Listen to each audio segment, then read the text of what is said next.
સુરતમાં પવિત્ર રામનવમીની ઉત્સાહ અને ઉમંગભેર ઉજવણી કરવામાં આવી રહી છે।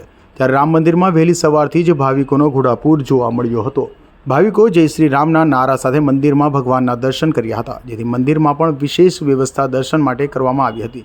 મંદિરોમાં વિશેષ કાર્યક્રમોનું પણ આયોજન કરવામાં આવ્યું હતું। તો સુરતના અડાજણ ખાતે અનોખું રામ મંદિર જોવા મળ્યું હતું। આ મંદિરમાં 1100 કરોડ રામ નામના જાપ લખેલી બુક મુકાઈ છે।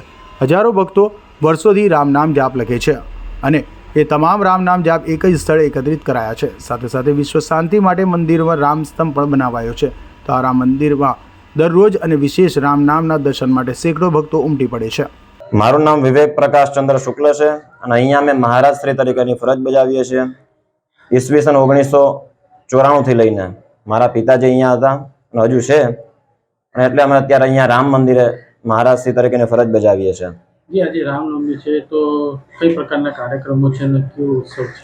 આમ તો વર્ષોથી અહીંયા રામનવમી ઉજવવામાં આવે છે અને લગભગ તમે અડાજણ વિસ્તારમાં તમે જોવ તો બીજું કોઈ રામજીનું મંદિર, મને જ્યાં સુધી ખબર છે ત્યાં સુધી બહુ રામજીનું મંદિર કોઈ છે નહીં, અને કદાચ હોય તો આટલું ભવ્ય મંદિર નથી। એટલે ખાસ કરીને રામનવમી પર અહીંયા ખૂબ વધારે પ્રમાણમાં ભીડ એકઠી થાય છે। બધા લોકો ઘણા બધા અહીંયા આવે છે।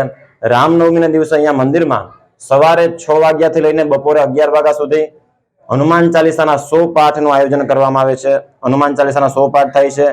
ત્યારબાદ રામ જન્મોત્સવ ઉજવવામાં આવે છે અને આ વખતે તો વિશેષ પિતાજીની આજ્ઞાથી એક વિશેષ આયોજન કર્યું છે, પ્રકાશભાઈ મહારાજની આજ્ઞાથી, કે ચંદન અક્ષત આરતીનું આયોજન છે આ વખતે।